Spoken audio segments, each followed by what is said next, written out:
All right, I have Erin Blanchfield here, who exactly 1 week from right now will probably be walking to the cage out in Las Vegas. Erin, how are you feeling just 1 week out from your fight? I'm feeling really good. I'm super excited for it, and I'm feeling ready. Yeah, absolutely. Have you ever fought this early before? Like it's going to be a Uh, 10 a.m. walk for you, I think, in Vegas, right? yeah, it is. I've never fought this early before, but I'm kind of like an early bird anyway, and I usually train around 10 a.m., so I feel like it'll be a good fit. Yeah, it's funny because I think a lot of Yeah. times we think like, oh, it's going to throw the fighter off if they have an early fight, but honestly, it might honestly play into your hand because I mean, this is when you guys mostly do a lot of your training, right? Yeah, I do most of my training during the day, morning, like afternoon, so it is kind of normally when I'd be sparring and stuff anyway, so it kind of works out. Yeah, and you're the first fight of the night, which I think a lot of people were surprised about. I don't know how much you use Twitter compared to other social media, but it seemed like when the lineup came out yesterday, the official like listing, everybody's like, "Why is Erin Blanchfield like the first fight of the night? Why isn't she on the main card? Why isn't she?" Do you feel the same way? Do you feel I don't want to say disrespected, but were you a little surprised that you were the first one? Yeah, I did see some of the things on Twitter, and I mean, I honestly wasn't so surprised, but I was kind of flattered that other people thought that it was kind of disrespectful. So I mean, I don't mind. Like, I'll get the win early and then have the rest of the day to celebrate. But I mean, if you keep getting wins and you're undeniable, I'll be up in that like on the main card soon. Yeah, for sure. And I definitely have you noticed like over the past few fights your fan base kind of grow a little bit? I feel like I start to see that more and more, even like when we put out the fight announcement sort of articles and stuff. Like people are you definitely are starting to build yourself a little bit of a following here. Yeah, definitely. I mean, I feel like every fight and every win, especially if I can get some finishes, I definitely build some more fan base.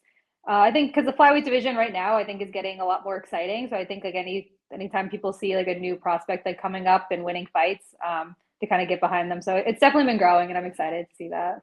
Yeah, and I think for the women's divisions, for whatever reason, it seems like a lot of the kind of the veterans stay towards the top. We have a lot of the same names fighting for the title, and then sometimes there'll be like a contender that emerges out of nowhere. But for you, I feel like you're somebody that people have zoned in on is like from the start, like, oh, you got to watch her. She's going to be, the next one. And now you have somebody calling you out. Is this the first time in the UFC that you've had somebody call you out? JJ, dropped your name at the her post fight press conference last time around.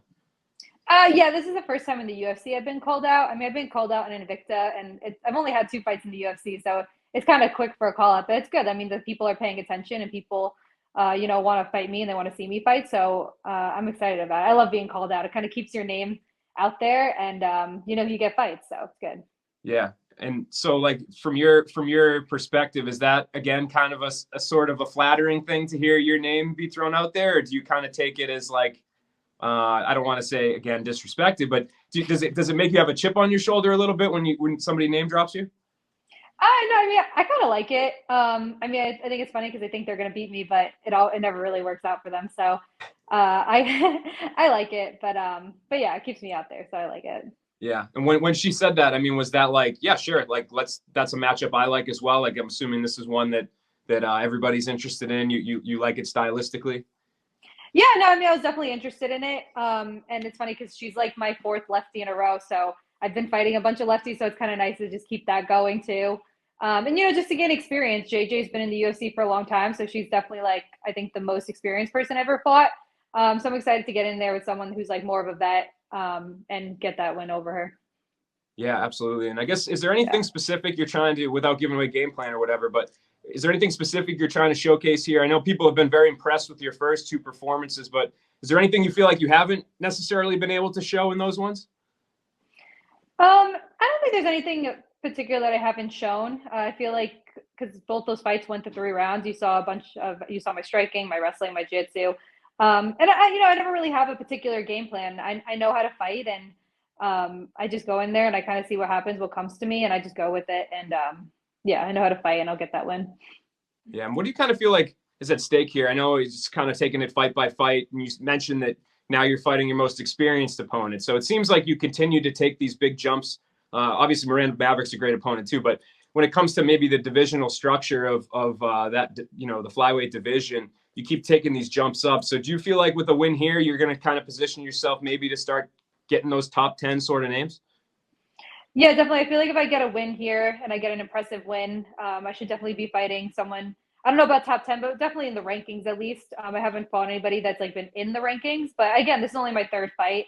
I'm still in my first contract, so it's not bad. And it's good to gain experience and get in there more and be more comfortable in there. But yeah, I definitely expect after this win to have someone that's a little bit higher up in the rankings. Yeah. And I guess, how do you feel like, again, you have people saying, you know, you're one of the top prospects and somebody that's going to be a future champion. How do you kind of mentally deal with that? Is it something that you use to kind of motivate you? Like, yeah, I am going to do all these things people are saying, or do you kind of have to block them out and not, you know, put too much pressure on yourself? No, I always kind of liked it. Kind of more like I expect that out of myself, but I'm happy that other people are thinking the same things, and I just want to prove them right and prove myself right. So I kind of like that everybody's kind of getting behind me in that sense. And I'm just going to go out there and show that I am that person.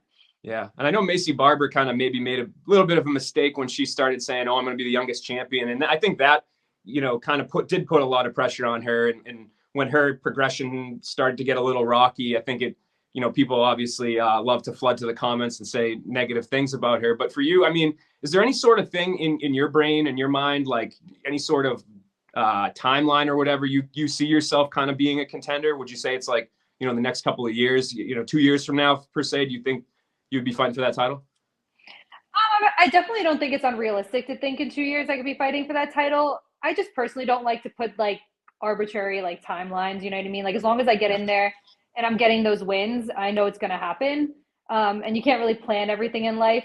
Like I understand like Macy wanted to be the youngest champ, but that's like it's an ambitious goal, but putting those timelines they could be unrealistic or just stressful. So I try to put timelines on myself. I just want to get in there as long as I'm healthy and I can fight. I just want to get in there, get those wins, and I know that I'll get there. And it could be very possible in 3 years or so. Yeah, and obviously, like I said, you know, I think reporters, we get like to ask about the future and what your aspirations are, but you do have a task in front of you, you know, next Saturday for JJ. What do you think you got to be careful of? Is there anything that you think she does really well that you really have to be aware of? You know, I mean, she has crisp hands. She kind of shows that in all her fights. And she's a lefty, so she throws people off a little bit with the angles. But I feel if I can manage that, she's not going to really have anything for me.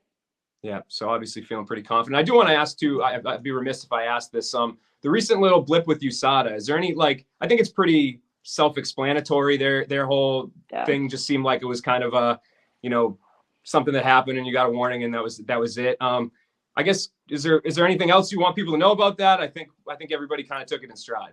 Yeah, I feel like if you read the article, it's pretty self-explanatory. It was just like a topical cream that I got from my dermatologist that I didn't realize at the time had like a banned substance in it. But once I told USADA where I got it from and I was able to show them and everything, we were settled. I got a TUE now, but I didn't get one prior to using it. So that's why they put out the public statement. But it's pretty self-explanatory. It's not like a huge deal. And it's definitely a good reminder to make sure you check anything you put on your skin or ingesting like that if you're in the UFC and you're getting tested by USADA.